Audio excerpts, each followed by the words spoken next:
Breaking news చూస్తున్నాం. Phone tapping కేసులో SIT విచారణ భాగంగా ఇవాళ BJP MP Etela Rajender statement ను సిట్ తీసుకొని ఉంది. ఈటెలతో పాటు ఆయన కుటుంబ సభ్యుల ఫోన్లు ట్యాపింగ్ జరిగినట్టు సిట్ గుర్తించింది. ఈటెలను ఓడించేందుకు అధినేత సూచనతోనే ఫోన్ ట్యాపింగ్ జరిగినట్లు నిందితులు వెల్లడించినట్లు సమాచారం.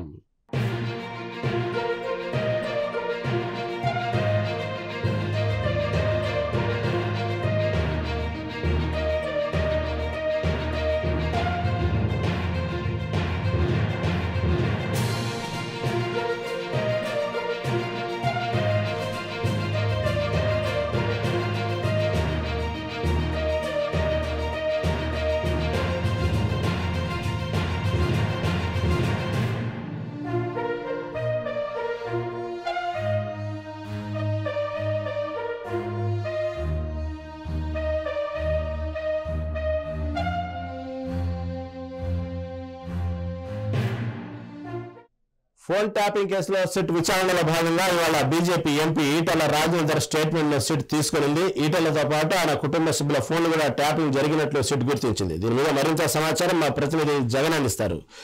జగన్, ఈరోజు ఈటెల రాజేందర్ యొక్క స్టేట్మెంట్ ను కూడా సిట్ తీసుకోవడానికి పిలిచినట్టు వార్తలు వస్తా ఉన్నాయి. ఎందుకంటే గతంలో ఈటెల రాజేందర్ ను ఓడించడానికే అప్పట్లో బీఆర్ఎస్ పార్టీ అధినేత సూచనల మేరకే ఫోన్ ట్యాపింగ్ జరిగినట్లు నిందితులు వెల్లడించిన సమాచారం వచ్చింది. దీనిలో తాజా అప్డేట్ ఏంటి? రహీం ఫోన్ ట్యాపింగ్ కేసులో తీగలాగితే దొంగలు కలిగినట్టు ఒక్కొక్కరిగా ఎంతమంది ఫోన్లు ట్యాపింగ్ చేశారన్న విషయాలు ఒక్కొక్కరుగా బయటకు వస్తున్నాయి.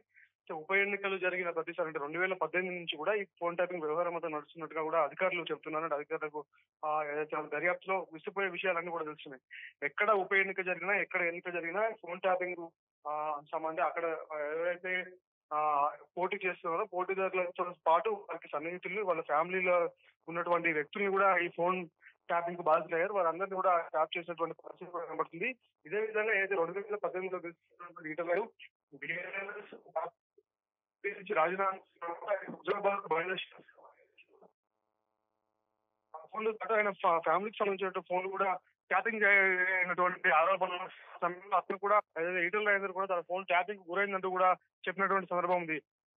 అప్పుడు ఈటెల రాజేందర్ సంబంధించినటువంటి ఫోన్లు ట్యాప్ జరిగాయంటే ఈ రోజు అంటే ఆయన ఫోన్ ట్యాపింగ్ జరిగినటువంటి విషయంలో ఈ రోజు ఆయన సిట్ కూడా విచారించనుంది. దాంతో పాటు కామారెడ్డి ఏదైతే మొన్న జరిగినటువంటి సాధారణ ఎన్నికలు కామారెడ్డి నుండి అప్పుడు ఆ బీఆర్ఎస్ అధినేత కేసీఆర్ కూడా పోటీ చేసిన విషయం మనకు తెలుసు. ఆ సందర్భంలో కూడా కామారెడ్డిలో ఒక వార్ రూమ్ కూడా ఏర్పాటు పోటీ చేస్తున్నటువంటి అందరు నేతలతో పాటు ఎవరెవరికి ఇప్పుడు ఇతర పార్టీలో ఉన్నటువంటి నేతల సన్నిహిత నేతలతో పాటు వాళ్ళ కుటుంబాలకు సంబంధించినటువంటి ఫోన్లను కూడా ట్యాపింగ్ చేశారు. దీంతో దానికి సంబంధించిన వారిని కూడా విచారించేందుకు ఇటు సిట్టు వారికి నోటీసులు ఇచ్చినట్టు కూడా మనకు తెలుస్తుంది. వారిని కూడా త్వరలోనే విచారించినట్టుంది.